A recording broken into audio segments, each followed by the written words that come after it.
You mute. Mute. Oke. Assalamualaikum dan salam sejahtera. Sidang Dewan yang dihormati sekalian, persidangan kita akan dimulakan sekarang.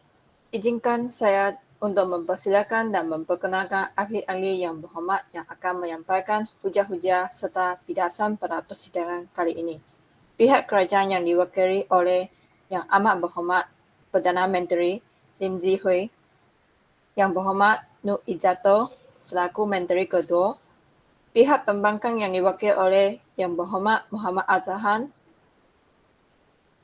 Ahli-ahli yang berhormat, izinkan saya memperingatkan ahli-ahli yang berhormat akan peraturan dan tata cara semasa Dewan kita bersidang. Isu sensitif yang berkaitan dengan agama, perkauman dan menyentuh peribadi seseorang adalah dilarang.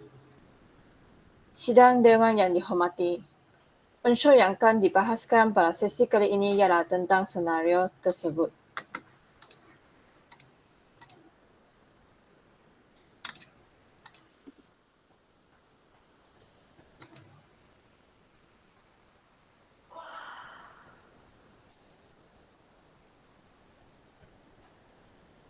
Ahli-ahli yang berhormat diberikan 3 minit untuk membaca senario ini.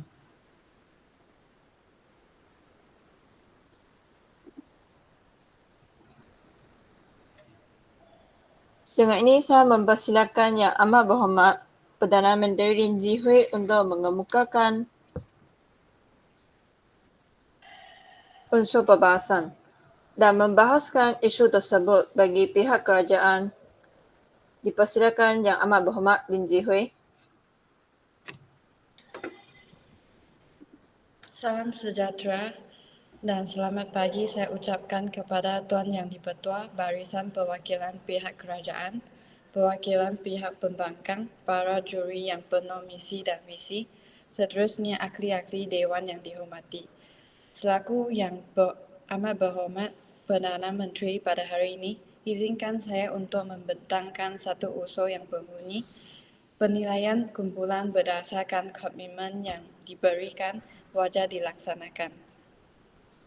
Sebelum saya pergi jauh lagi, izinkan saya terlebih dahulu Tuan Yang di-Pertua untuk memberikan definisi usul ini secara literal, agar pihak pembangkang khususnya tidak terkia-kia untuk mencari asas perjuangan kami. Definisi penilaian kumpulan merupakan satu proses untuk menghasilkan nilai kuantitatif untuk menentukan peringkat pencapaian, kedudukan dan sumbangan dalam kerja kumpulan. Penilaian merangkumi aspek pengujian dan pengukuran. Penilaian juga dapat didefinisikan sebagai satu prosedur yang sistematik bagi membuat pertimbangan dalam mendaftar hasil pengukuran, yang bertujuan untuk memberi maklumat tentang sumbangan dari segi ilmu pengetahuan, kemahiran atau sikap. Tuan Yang di-Pertua, sebagai Perdana Menteri, saya akan menyatakan hujah-hujah untuk menyokong usul ini. Selain itu, Menteri kedua, iaitu Izzatul, pula akan membidas hujah-hujah songsang yang akan dibawa oleh pasukan pembangkang. Saya ingin menyatakan bahawa pihak kerajaan yakin dengan hujah-hujah yang akan kami bentangkan nanti dan seterusnya usul yang kami bawa akan diterima secara konsensus. Tuan Yang di-Pertua, daripada definisi di atas jelaslah bahawa penilaian kumpulan merupakan satu proses untuk menentukan peringkat pencapaian, kedudukan dan sumbangan dalam kerja kumpulan. Kita berpendapat bahawa Rosman harus menilai Nadiem mengikut komitmen yang diberikan. Tindakan ini adalah lebih adil bagi ahli kumpulan yang lain. Hal ini disebabkan Nadiem sebagai seorang pelajar bersikap tidak bertanggungjawab. Sebagai pelajar, dia harus mengetahui ini merupakan kerja kumpulan. Semua ahli kumpulan harus memberi komitmen dan sumbangan untuk menyiapkan kerja. Namun, Nadiem bukan saja tidak memberi komitmen, dia juga sentiasa tidak fokus dalam perbincangan atau langsung tidak hadir dalam perbincangan. Sekiranya Nadiem mempunyai perasaan tidak suka dengan mana-mana ahli kumpulan, dia pun harus bersikap rasional menyiapkan kerja bahagiannya. Nadiem tidak harus bersikap lalai terhadap tugas dan memerlukan orang lain untuk mengingatkan dia untuk melakukan tugas. Sikap Nadiem yang tidak bertanggung jawab ini akan menjejaskan emosi ahli kumpulan kerana harus membuat kerja berlebihan untuk menggantikan bahagian Nadiem. Ahli kumpulan juga rasa bersalah kerana tidak mengetahui bahawa ingin memberi markah yang bersesuaian dengan komitmen Nadiem secara berintegriti atau memberi markah kepadanya kerana berasa bersimpati dengannya. Thank you. Bagi pihak Dewan, saya mengucapkan terima kasih kepada Yang Amat Berhormat Lin Zihui atas hujah yang dikemukakan. Seterusnya, dipersilakan pula Yang Berhormat Muhammad Azhan selaku Ketua Pembangkang untuk menyampaikan hujah serta membahaskan isu tadi. Assalamualaikum, salam sejahtera dan selamat pagi saya ucapkan. Terima kasih Tuan Yang di-Pertua, perwakilan kerajaan, seterusnya ahli dewan yang dihormati. Sementara tadi, Yang Berhormat Perdana Menteri telah membentangkan usul tentang penilaian kumpulan berdasarkan komitmen yang diberikan wajar dilaksanakan. Namun, setelah saya kaji, saya teliti, saya dapati terdapat kelemahan dan ketidakrelevan dalam usul kerajaan hari ini. Dengan izin Yang di-Pertua dan ahli-ahli dewan, saya mohon membangkang dan menolak usul pihak kerajaan. Tuan Yang di-Pertua, Yang Amat Berhormat Perdana Menteri sebentar tadi telah mengemukakan hujah tentang usul kita pada hari ini. Saya selaku pihak pembangkang menerima usul yang telah dikemukakan oleh pihak kerajaan mengenai Rosman dan rakan-rakannya yang telah memberikan penilaian mengikut komitmen yang diberikan terhadap ahli kumpulannya iaitu Nadiem.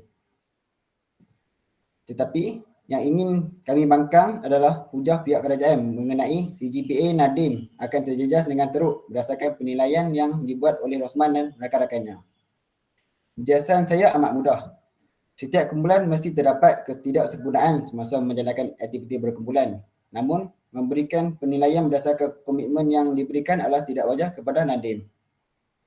Tuan Yang di-Pertua dan ahli dewan, untuk menolak usul pada hari ini, pihak pembangkang telah menyediakan satu langkah yang mudah iaitu dengan menilai Nadiem tidak berdasarkan komitmen yang diberikan.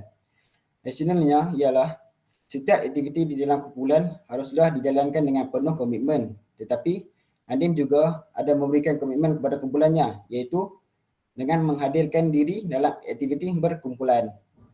Untuk mengukuhkan hujah pihak pembangkang bagi menolak usul, kami meletakkan satu strategi utama iaitu saya selaku ketua pembangkang akan membentangkan hujah pertama iaitu setiap ahli kumpulan haruslah melakukan penilaian dengan penuh timbang rasa dan adil. Jika difikirkan semula, projek akhir dapat disiapkan pada masa yang ditetapkan. Hal ini tidak mendatangkan masalah walaupun terdapat ahli kumpulan yang kadang-kadang tidak memberi komitmen kerana dalam sebuah kumpulan tidak semuanya sempurna dan berjalan dengan lancar seperti yang telah kita rancang. Kerana bab kata pepatah dalam setanam pisang bukan semuanya busuk. Tambahan pula, projek akhir merupakan antara tugasan berkumpulan yang menyediakan banyak markah kepada para pelajar dan tugasan yang penting dalam setiap semester. Berdasarkan senario, Nadiem ada menghadirkan diri. Beliau datang lewat dan tidak memberi sepenuhnya perhatian kepada aktiviti perbincangan. Hal ini menunjukkan bahawa Nadiem mengambil berat akan projek akhirnya dan cuba melibatkan diri dalam aktiviti berkumpulan. Berdasarkan hujah yang saya bentangkan seperti tadi, adakah penilaian yang dilakukan oleh Rosman dan kawan-kawannya adalah tindakan yang wajar kepada Nadiem? Jadi, adakah adil bagi Nadiem mendapat CGPA yang teruk daripada Rosman dan kawan-kawannya? Oleh itu, yang perlu kita beri keutamaan di sini ialah sikap bertimbang rasa dalam melakukan penilaian untuk projek akhir tahun. Berdasarkan hujah yang saya bentangkan sebentar tadi, jelaslah bahawa tindakan Rosman dan kawan-kawannya adalah satu tindakan yang tidak wajar kepada Nadiem. Baik. Perbahasan dalam persidangan sesi ini diteruskan lagi. Dengan ini, saya mempersilakan Yang Berhormat Nur Izzatto, Menteri Kedua Kerajaan untuk mengemukakan hujah beliau. Dipersilakan Yang Berhormat. Terima kasih Yang di-Pertua Dewan. Assalamualaikum dan selamat sejahtera saya ucapkan kepada Tuan Yang di-Pertua, rakan-rakan yang berhormat daripada pihak kerajaan, barisan pembangkang yang berwawasan, seterusnya sidang perwakilan hadirin dan hadirat yang dihormati sekalian. Salam perpaduan dan salam perdebatan. Tuan Yang di-Pertua, pada hari ini Dewan bersidang untuk membahaskan satu usul yang cukup bernas lagi menarik untuk diperdebatkan. Usul hari ini berbunyi bekerjasama penting dalam kerja berkumpulan. Bangkit pembangkang utama telah mentakrifkan usul. Kesalahan utama pihak pembangkang ialah mereka tidak menunjukkan pendirian yang jelas dalam menunjukkan usul pada hari ini wajar ditolak. Selesai sudah masalah pentakrifan usul dan menegakkan kembali pentakrifan kami di barisan kerajaan. Tuan Yang di-Pertua, sebelum membentangkan hujah seterusnya, saya akan membidas hujah yang dikemukakan oleh Ketua Pembangkang sebentar tadi. Bangkit pembangkang pertama membawa hujah bahawa penilaian hendaklah dilakukan tidak berdasarkan komitmen yang diberikan oleh Nadim. Tuan Yang di-Pertua, untuk menolak usul yang dikemukakan oleh Ketua Pembangkang, saya akan mendedahkan kelemahan yang dilakukan oleh perwakilan pembangkang sebentar tadi. Kelemahan yang dilakukan oleh Ketua Pembangkang adalah beliau mengatakan bahawa setiap aktiviti di dalam kumpulan haruslah dijalankan dengan penuh komitmen dan Nadim juga ada memberikan komitmen kepada kumpulannya iaitu dengan menghadirkan diri dalam aktiviti berkumpulan. Hujah saya di sini adalah walaupun Nadim memberi komitmen yang sepatutnya seperti menghadiri perbincangan meskipun dia lewat, tetapi jika dia tidak memberi tumpuan yang sepenuhnya, ini akan menyusahkan rakan setugasnya. Ia diibaratkan seperti masuk telinga kanan, keluar telinga kiri. Bukan itu sahaja, jikalau dia datang sekalipun, dia tidak memberi sepenuh perhatian kepada perbincangan tersebut dan ia menunjukkan bahawa dia betul-betul tidak mengambil berat akan projek tersebut. Secara tidak langsung, ini akan membuang masa rakan setugasnya yang lain yang mungkin mempunyai kerja lain yang perlu dibuat. Kesimpulannya, ia adalah adil bagi Nadim untuk memperoleh CGPA yang teruk di atas tindakan yang ditunjukkannya kerana dia hanya menyumbang sedikit masa dan perhatian, walhal rakannya yang lain menunjukkan semangat kerjasama yang tinggi. Pada pendapat saya, Nadim perlu lebih fokus dalam menyiapkan tugasannya kerana kerjanya akan dinilai untuk penilaian CGPA. Dia tidak seharusnya mengambil endah akan kerja yang patut dilakukannya. Di sini dapat dilihat dia bergantung kepada rakan setugasnya semata-mata demi untuk menyiapkan tugasan berkumpulan. Jikalau dia mempunyai masalah peribadi atau apa-apa masalah sekalipun, dia sepatutnya berkongsi dengan rakan setugasnya kerana rakan setugasnya pasti faham dan akan membantu jika dia berada dalam kesusahan. Situasi ini akan menyebabkan rakan setugasnya bersangka buruk dengan Nadim kerana Nadim tidak memberitahu mengapa dia selalu tidak hadir tiap kali perbincangan. Rakan setugasnya mungkin akan membuat andaian sendiri dan secara tidak langsung akan memburukkan nama Nadim. Ini akan menimbulkan ketidaksalahfahaman mungkin akan berlaku. Nadim perlulah melibatkan diri dalam perbincangan yang diadakan kerana CGPA adalah salah satu kriteria yang dilihat apabila melangkah ke alam pekerjaan. Jadi tidak dinafikan ia amat penting untuk memperoleh CGPA yang tinggi kerana kita bersaing dengan ramai individu untuk mendapatkan kerja. Bukan itu sahaja, CGPA yang Nadim peroleh akan digunakan jika dia hendak melanjutkan pengajiannya lagi ke peringkat yang lebih tinggi seperti ijazah sarjana muda dan ijazah sarjana. CGPA adalah singkatan bagi Cumulative Grade Point Average. Secara ringkasnya ia adalah kumulatif atau pertambahan poin GPA untuk setiap semester sehingga semester terkini. Dalam konteks ini, terdapat beberapa kesan yang mungkin akan berlaku sekiranya seseorang itu mendapat CGPA yang teruk. Antaranya adalah ia menyebabkan individu itu hilang keyakinan diri kerana dia berasa kecewa dengan apa yang diperolehnya. Mereka beranggapan bahawa orang sekeliling akan memandang rendah terhadap keputusan mereka. Secara tidak langsung, ini akan mengurangkan keyakinan diri mereka. Selain itu, mereka mungkin perlu membiayai wang pinjaman oleh PTPTN atau MARA sekiranya CGPA yang diperoleh kurang daripada 2.0. Oleh itu, CGPA ini adalah penting. Walaupun ia nampak seperti perkara mudah, tapi ianya penting untuk masa depan seseorang. Tuan Yang di-Pertua, sekali lagi saya ingin menegaskan bahawa saya menyokong usul ini 100% dan memohon agar usul ini diluluskan oleh Dewan Yang Mulia ini dengan suara majoriti. Tuan Yang di-Pertua, saya mohon mencadang. Sekian, terima kasih. Sidang Dewan yang dihormati. Selepas mendengar bidasan-bidasan serta hujah-hujah daripada ahli-ahli yang berhormat pihak kerajaan dan pihak pembangkang, berbahasa unsur yang akan diteruskan dengan sesi pengulungan. Saya mulakan dengan mempersilakan Yang Berhormat Wakil Pihak Kerajaan untuk menyampaikan ucapan pengulangan. Dipersilakan Yang Berhormat. Terima kasih Yang di-Pertua Dewan. Salam sejahtera dan selamat pagi saya ucapkan sekali lagi kepada Tuan Yang di-Pertua, rakan-rakan yang berhormat daripada pihak kerajaan, barisan pembangkang yang berwawasan, seterusnya sidang perwakilan hadirin dan hadirat yang dihormati sekalian. Kami pihak kerajaan telah memberikan hujah-hujah tentang penilaian kumpulan. Bagi menggulung perbicaraan ini, saya ingin menegaskan bahawa pihak pembangkang telah memberikan premis yang amat rapuh dan tidak rasional. Untuk menolak usul pada hari ini, pihak pembangkang telah memberikan satu hujah, iaitu Rosman dan rakan-rakannya mestilah mempunyai sikap bertimpang rasa agar CGPA Nadiem tidak terjejas dengan teruk. Nadiem juga ada memberikan komitmen kepada kumpulannya iaitu dengan menghadirkan diri dalam aktiviti berkumpulan. Namun, hujah pihak pembangkang dapat saya simpulkan bahawa hujah-hujah tersebut telah gagal dan menunjukkan bahawa pihak pembangkang sedang mencadangkan Rosman dan kawan-kawannya tidak berintegriti dalam penilaian kumpulan. Berdasarkan senario, Nadiem sentiasa tidak hadir dalam perbincangan dan jika hadir, dia pun tidak memberikan perhatian. Sekiranya dia memang mengambil berat, dia tidak akan bersikap acuh tak acuh terhadap perbincangan sehingga tidak memahami perjalanan projek.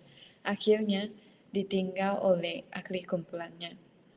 Sikap bersimpati terhadap Nadiem akan menyebabkannya tidak sedar dengan kesalahan dan mengulangi pada masa depan. Jadi, rasionalnya, Rosman dan rakan-rakannya mesti mempunyai sikap yang berintegriti dengan memberi maka kepada Nadiem berdasarkan komitmen yang diberikan. Sekian, mohon usul diterima. Terima kasih Yang Berhormat. Seterusnya, saya mempersilakan wakil pihak pembangkang pula untuk menyampaikan ucapan pengulungan. Dipersilakan Yang Berhormat. Tuan Yang di-Pertua dan ahli-ahli Dewan, dari awal perdebatan, selaku pembangkang, saya telah membuat kajian dan penyelidikan sebelum memetakan usul pada hari ini. Saya juga telah memberikan hujah yang mantap dan amat mudah untuk difahami.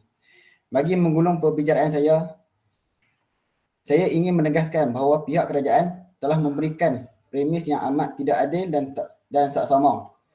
Untuk menolak usul pada hari ini, pihak kerajaan telah memberikan hujah-hujah seperti penilaian harus dibuat berdasarkan komitmen yang diberikan dan bekerjasama penting dalam aktiviti berkumpulan.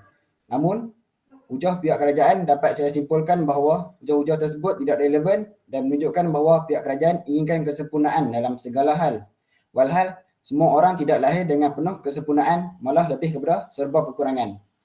Oleh itu, marilah kita bersama-sama dan berganding bahu dalam melengkapkan segala kekurangan seseorang kerana bab kata pepatah, satu teguh bercerai roboh. Sekian, mohon usul diterima. Terima kasih Yang Berhormat. Ahli-ahli Yang Berhormat, sidang Dewan yang dimuliakan.